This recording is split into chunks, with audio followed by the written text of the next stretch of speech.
Hey everyone, this is Southern Fried Chat again, here with Murad. I'm loving the new YouTube content you've been coming out with, and your new studio looks great. Thanks, man. Trying to improve on everything, upgrade every little detail. I'm all about iterative improvement. The famous 1.01 to the power of 365 meme. Yep. Essentially, improve 1% every day, and that's how you achieve success. Yeah, definitely, definitely. Um, do you plan on doing more of that content, like long form, or? Yes, already working on the second video right now. Okay, so that one was like 45 minutes, which is very long, video for by yourself. I would say. So are they all going to be that kind of long, or what do you think? This second video, I actually think the sweet spot, if I had to pick one length, in my opinion, the sweet spot is somewhere between like 15 to 25 minutes. I think is better. And that's what's probably going to be for the second video. Well, And just for the videos moving forward as well. yeah, cool. It was a great video. I know a lot of people liked it. So Thank I, you. one comment I thought during the video, you called SPX a movement coin in the video. Um, I guess I feel like there's been a lot of talk about how to categorize SPX. Some people said cult coin. Some people, I mean, and some people said pure belief asset. A lot of different names have been thrown around, and of course meme coin. But um, do you is that kind of where you're standing on it at this point? A movement coin? Yeah, I actually I have in my notes all the different like ways to describe it. I actually made a TikTok about it earlier as well. But essentially, whether you call it a movement coin, a cult, a vessel of dissatisfaction, a way to vote with your money, essentially a protest asset, an ideological investment, a mission coin, etc., etc. Um, all of these make sense. And I actually think that's the beauty of SPX 6900 is that it defies any one singular explanation. And I think its multidimensionality is its strength because different people find different things in it, right? And I think that's very beautiful. I remember I tell this to a lot of people that were also early in BTC with me in like 2016, 2017, 2018. And some of them right now are holding SPX 6900 as well. Mm-hmm. I tell them I mentioned this on Twitter and a lot of podcasts as well. I remember the very big beauty of BTC back in the day.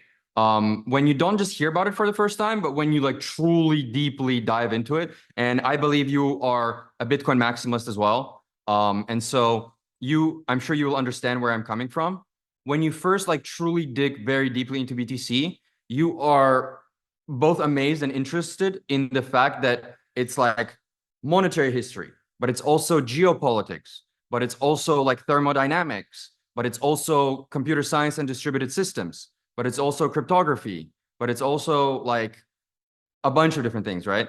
And that's like the beauty of it, of how interdisciplinary it is.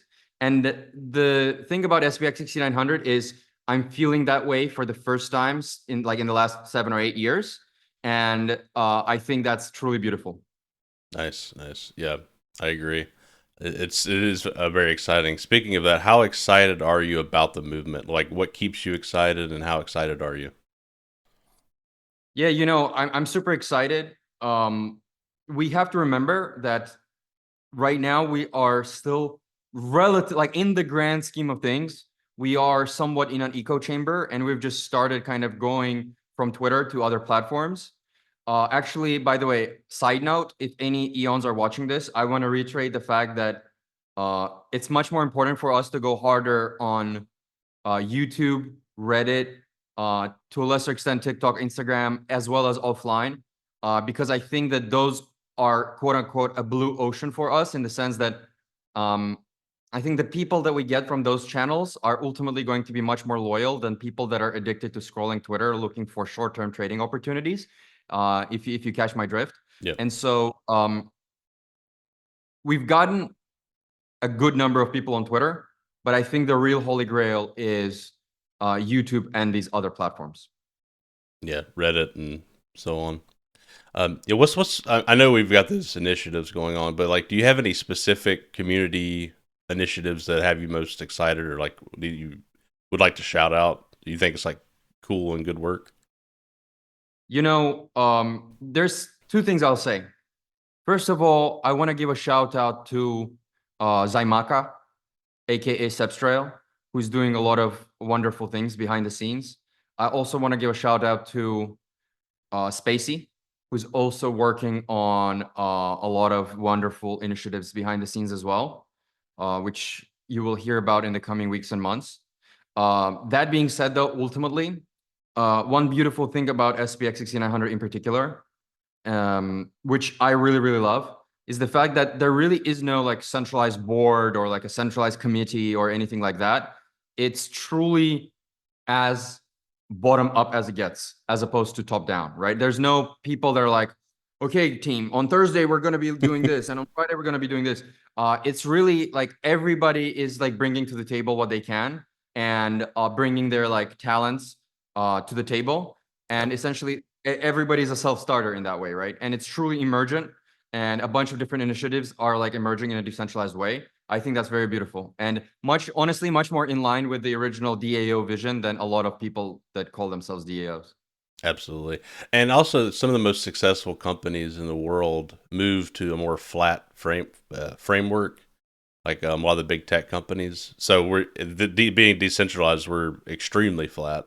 So I think everybody's their own CEO essentially. Exactly.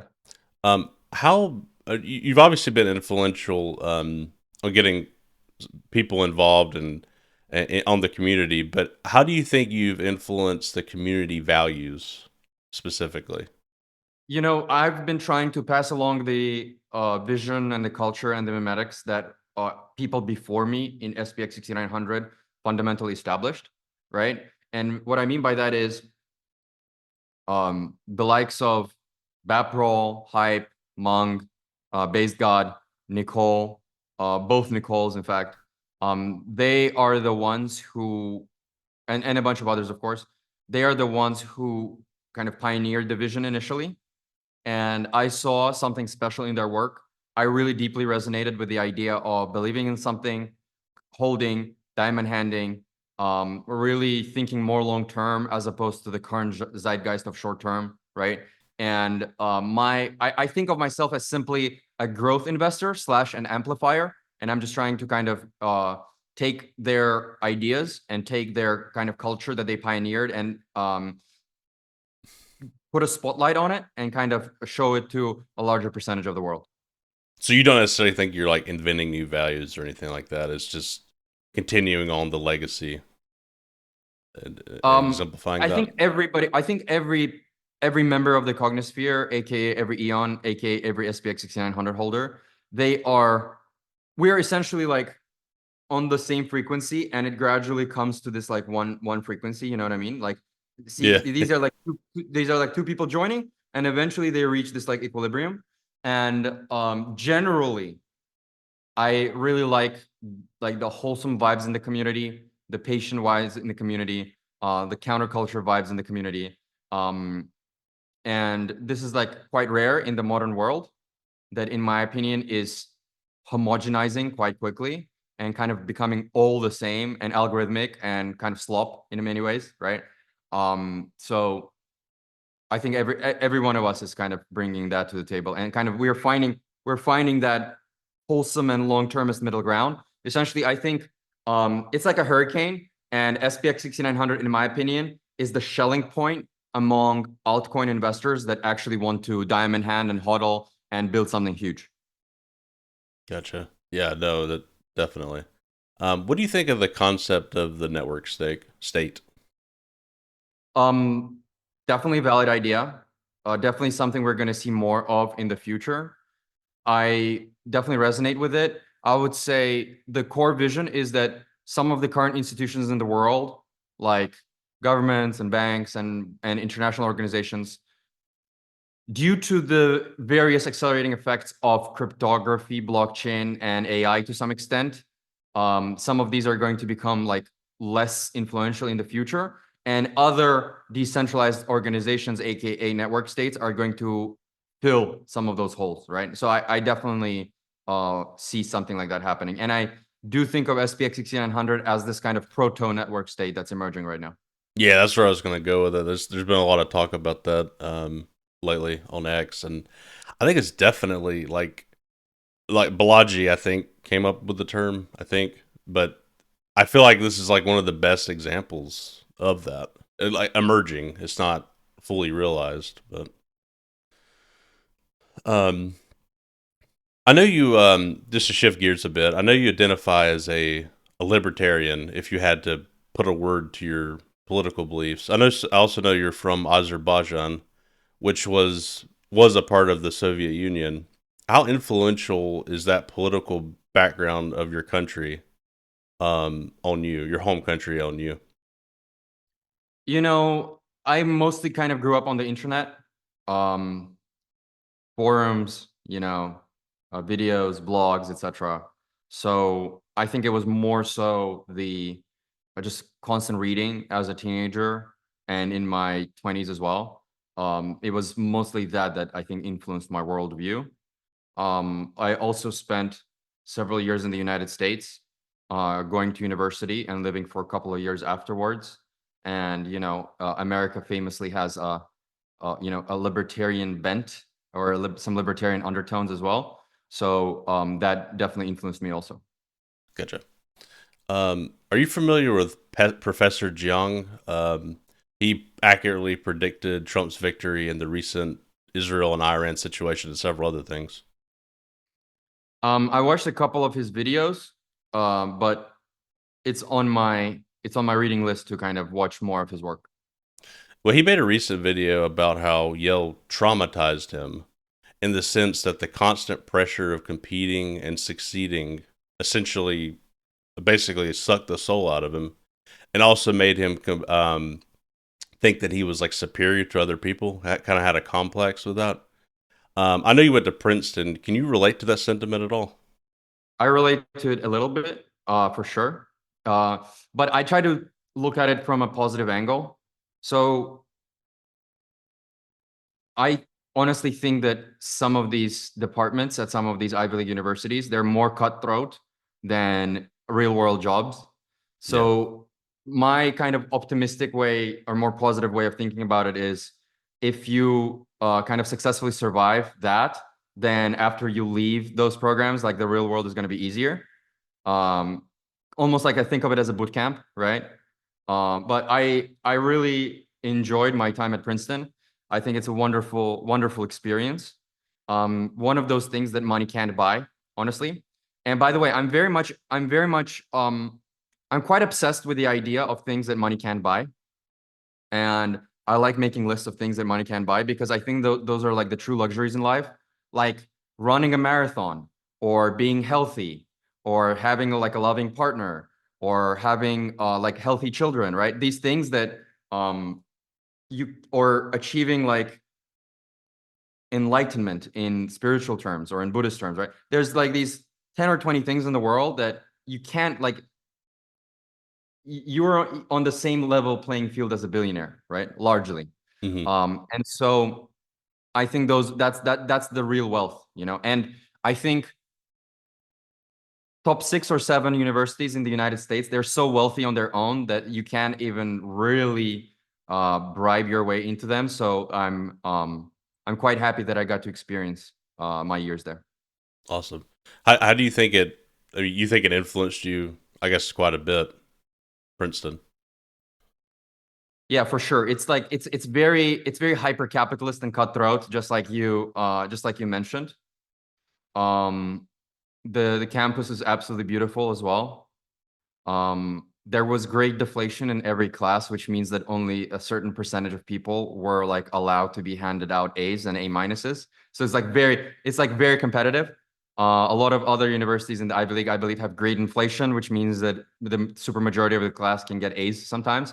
Hmm. So I think in terms of bachelor programs, MIT, Stanford, and Princeton are probably up there in terms of like competitiveness and in terms of like the interesting people that you can meet. Nice. Anyways, I do recommend his YouTube series. Like it's fascinating. It's I've become a regular watcher of it.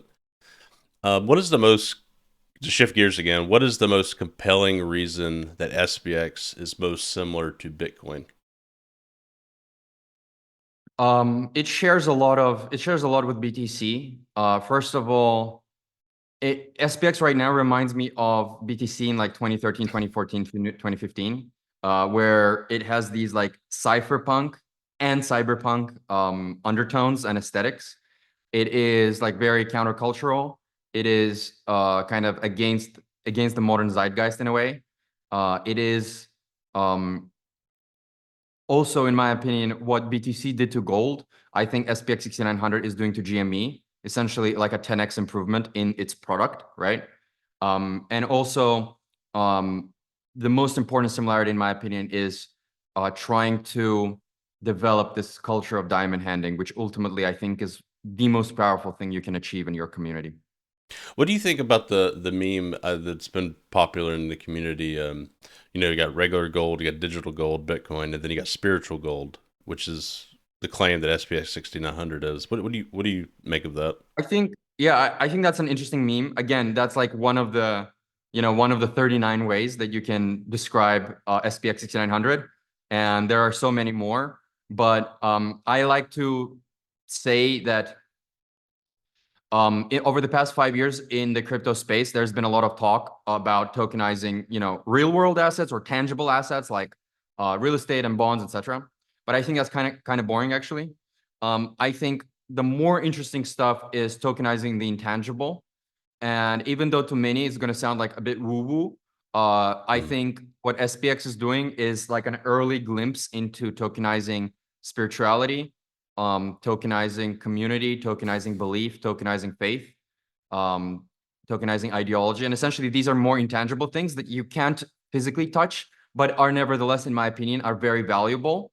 And one of the 10 reasons why I think we're early is because you kind of need to be open-minded slash visionary slash a bit schizo in order to grasp what's going on here. We're essentially tokenizing the intangible, and a lot of like cynical and nihilistic people in suits, they're like, oh, what is this? This is like, this is air, this is meaningless, etc. But I think there's tens, if not hundreds of millions of people that see value in this. And not, given the fact that, again, 99.999% of the world haven't heard this story yet, I'm still very bullish for the years ahead.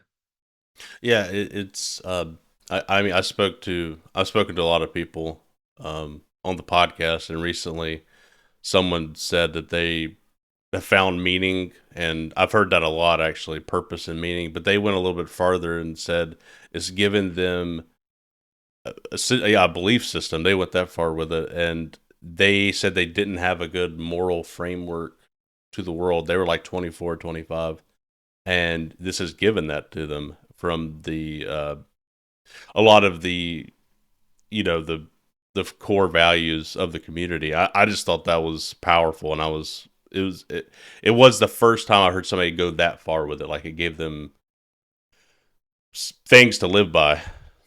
Exactly, exactly. And the market for spirituality is actually one of the biggest markets in the world, and a lot of people don't understand how big this market is. So, um, it's really huge, and that's the market we're going after. And I think SPX 6900 is best positioned to provide exactly those kinds of intangible services to people. And there's no reason why it can't go to hundreds of billions and trillions.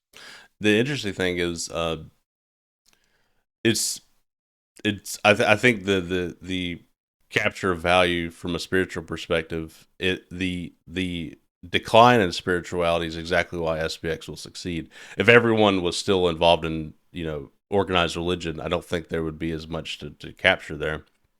So Absolutely. yeah, It's I think it's a SPX 6900 is a symptom of a spiritually decaying society.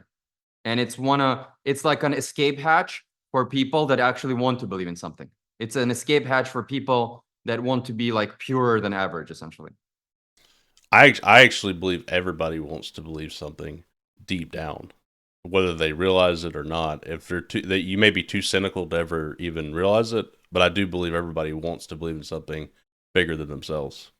Definitely. No, it's one of the it's one of the human desires, but I think not everybody. A lot of people have become jaded or cynical or nihilistic, and they kind of live like day to day, week to week, without thinking about this bigger picture or without necessarily understanding their own or others' emotional states or emotional needs, etc. So regardless, I totally agree with you. There's a huge demand out there for people to believe in something, and we're just getting started. Exactly. Exactly. And it kind of, when people are like average Joes are like so cynical sometimes regarding SPX, it kind of makes me sad to a degree because it's not, in the grand scheme of things, it's not like the craziest thing in the world. Believing, okay, you believe an asset will flip the stock market. That's essentially the core belief here. I mean, people throughout history believed in gods and believed in like absolute epic, insane shit. Believed that they could cross the Atlantic Ocean with essentially no tools or nothing and do it successfully. It's a, it's not, in the grand scheme of things, it's not that crazy of a belief, and the requirement to be a part of the belief is fairly small. It kind of, I had this conversation the other day. It kind of shows too that how like kind of impotent people have become, and I feel like modern. I guess it's a critique of modern society. Eh, this is another point actually. Like one of the 60 ways that you can describe SPX6900 is it is a critique, right? Yeah, It is a tokenized critique, and um, it's social commentary, and I think it's going to absorb a lot of spiritual, attentional, and financial value. yeah, yeah. Just remember your ancestors fought wars and like did the Mayflower, did all this absolute wild shit.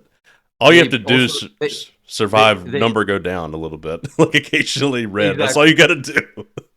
Well, they also prayed to spearheads before going hunting, right? Hmm. And I think right now, and actually, I would argue this whole cycle in general, and actually specifically, I would argue SPX 6900 is a spiritual test. It's a spiritual test where essentially only the most loyal and diamond-handed people are going to be rewarded, both spiritually and financially in the end, because a bunch of people, I'm sure, that were even in SPX in 2023 and early 2024, they either overtraded or used leverage somewhere else, or they sold too early, or they got impatient, or they needed to sell to buy something in the real world that was really meaningless in the end. And essentially, it's like a marathon, and a bunch of people left the race too early. But I think those that persist forever are going to be truly rewarded. And I think that's why SPX 6900 is essentially a tokenized spiritual test.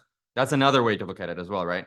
Yep. And um, it's the right team to join, in my opinion. It's like, if you consider yourself a worthwhile slash strong slash different in a good way person, then the game theory is such that if you are also happen to be an alternative crypto asset investor, you want to invest in an alternative crypto asset that has as high of a percentage of these kind of people as possible as well. And so that's how naturally I think people gravitate, people that want to like do something cool and be with other kind of warm, kind, and patient people, they gravitate to SPX 6900. And I think those people that pass this sort of spiritual test to stop trading and believe in something as like one of the tenets, I think they're going to be rewarded in the end. And we just got to persist forever, like you said.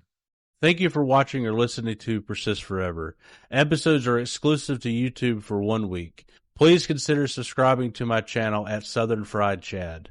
Also, like and comment on this video. If you are on other platforms, please like, comment, and follow. Now back to the episode. To go back to where it was before I went down that tangent, do you believe that? Oh wait, let me go back to the Bitcoiners that are skeptical of SPX. How would you argue that SPX is an asset worth considering? I know you mentioned a few things, but like to someone who just, I guess, what's the best argument you can make? Yeah, so first of all, even though absolute 100% Bitcoin dominance is somewhat of like Bitcoin's like fetish desire and this dream that they Fetish. foresee, Yeah, ultimately, I like that word.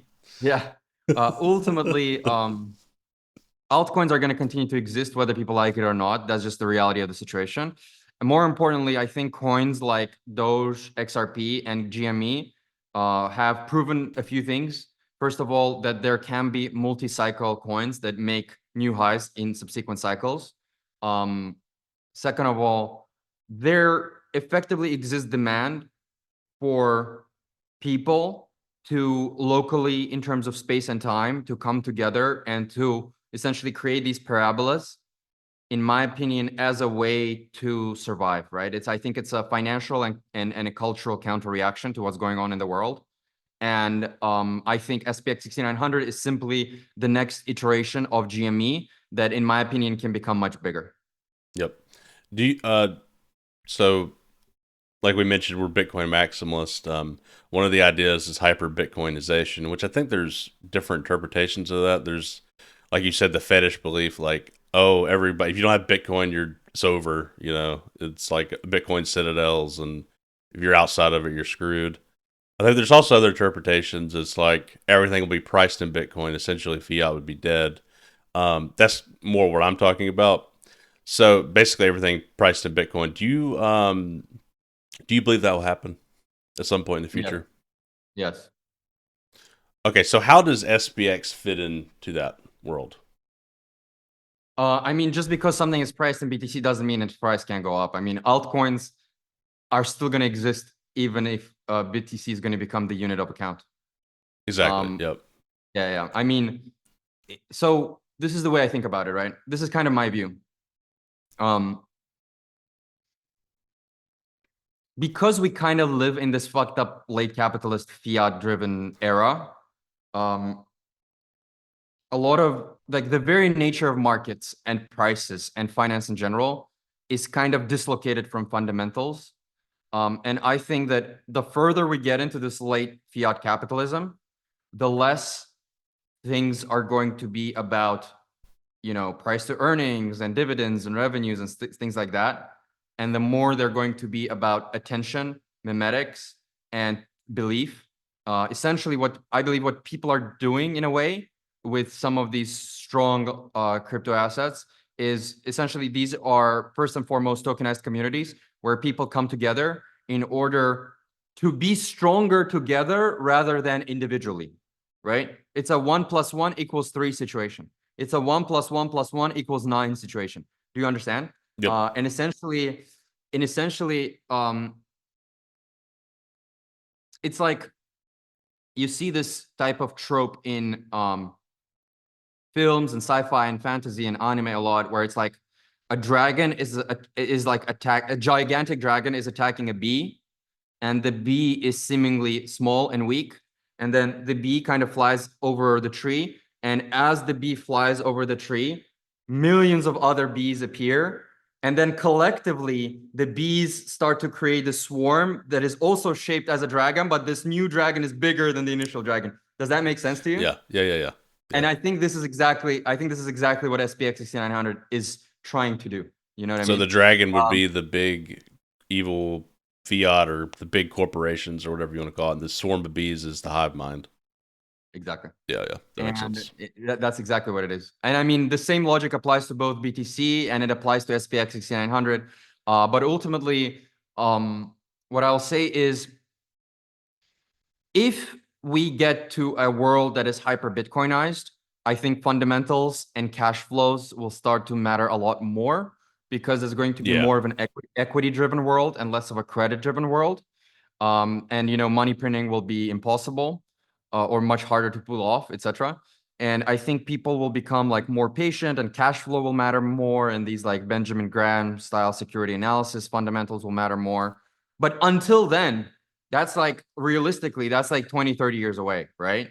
And so between now and then, I think these hive minds to me are very interesting opportunity to not only benefit financially, but to also like make a statement as well, right? Well, there's also, I mean, I get definitely for equities and things like that, the Benjamin Graham style will make a comeback in a big way. But I would argue that crypto's a new technology, so it's a way to organize people. I think the network state idea will be even more important then, because you can still have these essentially tribes, you know, making their network more valuable in Bitcoin terms and that sort of thing. Um, what did you think about the flash crash that happened last week? Um, Fortunately, I wasn't personally affected it too much. If something like this happened last cycle, I would definitely suffer. This cycle, I've completely stopped trading in any way. I have not used any leverage in almost 2 years. I have not really used sexes that much at all. And so fortunately, it didn't affect me. Now, and I think a lot, like largely, I know that we've had some casualties, but largely, I think SPX6900 people weren't affected that much either. Because of our culture of not trading, etc. That being said, this flush, in my opinion, just like many other things, just like many other trends from this cycle, like pump fund and others, it's like made weak coins weaker and made strong coins stronger. That's the way I like to think about it. Yeah. And ultimately, if there were 15 promising altcoins before the crash, I think moving forward, there will be like 9 promising altcoins after this crash, right? And it shows the still relative immaturity and fragility of the space, especially kind of the centralized exchange / leverage / market maker side of things. But ultimately, if you've been sticking to spot and not used any kind of leverage, then it's just another day at the factory for you. I mean, basically, if you were using almost like any leverage on an altcoin, um, the more degenerate, the worse I mean, you're pretty much gone. Like, I mean, I I mean, think, the scary thing is that even the conservative people that were using 1.2x leverage, right. they weren't safe either. Like it's insane. Yeah, Doge dropped like 60% instantly, and I think Sui dropped about that much. A lot of people look at Sui as kind of like an up and coming, you know, big coin, and it dropped an absurd amount. And it's crazy. I mean, it had to be manipulated in my mind, but I mean, um, the layer one trade needs to die. It's like the stupidest thing this industry has ever produced. People think that, oh, we're going to be the next Solana, we're going to be the yeah, next Ethereum. But the thing is, and it's crazy that 99% of investors still don't understand this. Um, Ethereum and Solana are only useful to the extent that their underlying coins are going to be used as money. Besides that, it's just pure speculation. Now, ask yourself: you think Sui is going to disrupt BTC? That's never going to happen. You know what I mean? So the monetary premium or the speculative premium that these L1s enjoy, I think this is just irrationality of the market, and I think the layer one premium will eventually slowly dwindle down, in my opinion. yeah, it'll just be It's crazy networks. that I was saying this in 2017, and this stuff is still happening. You know what I mean? But honestly, it was more egregious in 2021. I think this cycle, obviously, like VC coins are not doing so well. So I think that's it's a testament to my kind of 2018 predictions coming true, but also the fact that the industry is becoming smarter. Right. And I will say that I think another, yeah, the monetary premium, but also there does become like a cult with them to a degree. Even Sui No, has for some. sure. Oh, for That's sure. Like here's the thing. I literally like that. That's been kind of the point of my whole Singapore presentation is I look at all crypto assets as like cults first and then something else second. Because it's all really tokenized communities in the end, yeah. in my opinion, regardless of what the coin pretends to do. You know what I mean? So I just find the mission of flipping the stock market much more exciting than building blockchain number 7. Yeah, I've heard this is a general critique. Hey, SPX is built on Ethereum. There's no way it could ever be worth more than Ethereum. What do you think about that critique? I think it's meaningless. Doesn't mean anything. That's just anchoring to that's just anchoring to like past cycles. There's absolutely no reason because it's all belief driven, narrative driven, and spirituality driven in the end. So there's no reason why SPX6900 can't be bigger than ETH. Yep, agree.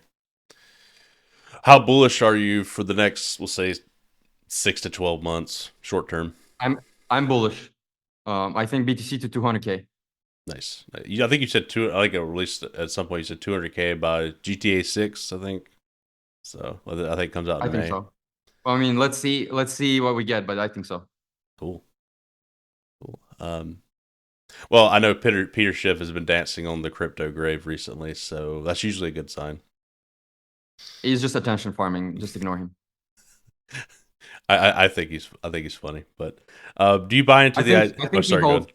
I If I were a betting man, which I'm not, I would be betting that he holds a bunch of BTC, and I think he's actually attracting attention to BTC through his antics. Dude, that would be And I yeah. mean, his I son kind of and think you're right.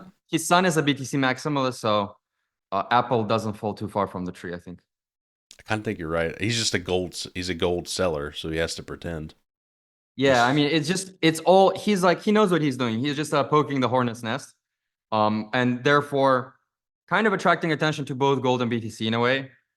It's we're at a point where financial markets have become a form of entertainment in and of themselves, right? So, yeah, I think with Peter Schiff, it's a kind of a performance art in a way. And I think gold running and silver running is extremely bullish for crypto. I agree. I do think gold and silver are going to top in the coming weeks and months because I mean, if Vietnamese, like, not to sound elitist or anything, but if Vietnamese farmers are lining up to buy, I mean, Yeah, I've seen that. Yeah. I don't know, I don't know who else. But that being said, though, central banks are going to continue to buy also. So at the same time, have to consider a situation where it just continues going further and further. Ultimately, though, I even though this might be a bit of a normie take, but ultimately I think gold stops running, starts chopping sideways, and BTC runs to 200K. I that's the take I got. So, do you buy into the idea that we will enter into an abundance era with the advent of AI and like eventually humanoid robots? How much do you buy into that? Eventually, yes, but it's going to be messy in between. Okay. That's kind of my TLDR take. So do you think there will like Elon's kind of robot future he's communicated? Do you think that will happen? Yes. Wow. Okay. Cool. So then there wouldn't be a world of haves and have-nots. It would just be Oh, well, that's kind of what I mean by messy in between. okay. I think in the medium term, we're going to a world of extreme inequality. Okay. And here's the thing, right? They say a lower middle class person today has access to essentially better infrastructure than the king did 2000 years ago, right? Right. That's what they say. But what you got to understand though is a human is a social creature, and therefore we don't care about absolute quality of life. We care about relative quality of life. And so humans care about like status and their position in the village and their position in the hierarchy, whatever. And so I think the future is such that hopefully even the poorest person is going to have all their needs taken care of, but it's still going to be a super unequal world. Does that make sense? Yes. Yes. And I think that's and which means that there will probably be some new dimensions that humans compete on, right? Um, so humans will always invent kind of championships to rank each other on. That's what I think. Yeah. I believe that that world will happen too. I say to myself, Yeah, it won't be a world of haves and have-nots in the sense like everybody's needs will be taken care of, which is already kind of true in a lot of places, but even more so. But I feel like it'll be like those that create or those that consume. I feel like that will be the divide. Right. Right. And I think SPX 6900 will be the catalyst to get people to create, or one of the catalysts to. Do you think UBI will be a part of that equation? I don't see another way to make the system work. I think UBI is coming one way or another. I think Actually, it has to. the way I see it is SPX 6900 and other movements like it is a way for SPX 6900 believers to get like UBI earlier. That's a fair point. That's the way I see it. Right, right. I had a question from the community. What do you do for fun? I do a lot of walking, running sometimes, but mostly walking. Some of my best ideas come during walks. I read a lot, both like online and books. Listen to music. Big fan of various electronic genres. Yeah, those are, and I'm a big fan of coffee. Do you watch anime a lot? I used to in previous years, not so much in the past couple of years, but big fan of 3RN and Hunter x Hunter. I saw you put out like randomly this post. It was a while back, like with I can't remember what the show was, but like every single episode ranked or something like that. I don't remember. Like you had this Yeah, big ranking. that was Love, Death, and Robots. It's Oh yeah, actually that's right. not so much anime. It's an Okay. American, but it's probably one of the best kind of animated things Americans have done Okay. after Avatar: The Airbender. But essentially, it's cool because every episode is like a completely different thing made by completely different people. With the only unifying factor is it's about the future. And every episode is different style, different director, different animators, but it's awesome because it's like all about like speculating above the 2200s, 2300s, etc. So it's very cool. Hmm. Is it on Netflix? It is. Okay, I might have to check that out. Have you checked out Undi's music? He makes Yes. Yeah, I'm a big fan of his work. And he is one of the coolest people in SPX 6900. I absolutely love not only his music, but his videos also. absolutely. And I like hard techno as well. Did you know this? He was so he's always been a musician, but I talked to him on Spaces and he was originally into black metal. Oh, wow. That's Yeah. very cool. Isn't that crazy? I was like, "What?" Cuz I thought he just always did techno, and he said he only started techno like 6 or 8 months ago or whenever the first You song came out. know, it's interesting because some of the best electronic producers either come from the rock world or from classical music. Like they're much better than people that just started in electronica straight away. Interesting, interesting. Yeah, black metal is a cool. I like some of the music. It's very intense, but in some ways, electronic music is intense. But I definitely prefer electronic music. The one where he sings in it, I can't remember the name of it. Is awesome. He has one where he sings, and I listen to them fairly regularly. I really like them. You know, one of the travesties of the modern era is that hip hop has overtaken rock music as like the top listened to genre, in my opinion. I don't like. I can't stand it. I definitely love rock music and metal music too. And then also I like electronic music as well, but rap and hip hop I can't listen to it. It's really bad to Yeah, me. yeah, yeah, for sure. Do you think you would ever come to an in real life SPX meetup at some point? If yeah, I mean, in the future, for sure. I guess I think I mentioned this before. The Miami one is really taking form. They've rented a space and they're planning on so it'll be like a part of Art Basel. I think that we're planning on showing up with art and like making it a part of the event. It should be pretty cool. I'm very, very much looking forward to that. Uh, do you have any final thoughts? persist forever, stop trading and believe in something, and let's flip the stock market. Yeah.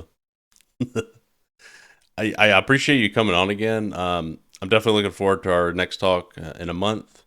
Thank you to everyone who's have listened this far. Please like, comment, and subscribe. It means a lot. Also subscribe to Murad's channel. I'll put the link to his X account and his YouTube channel below. Until next time, persist forever, Aeons.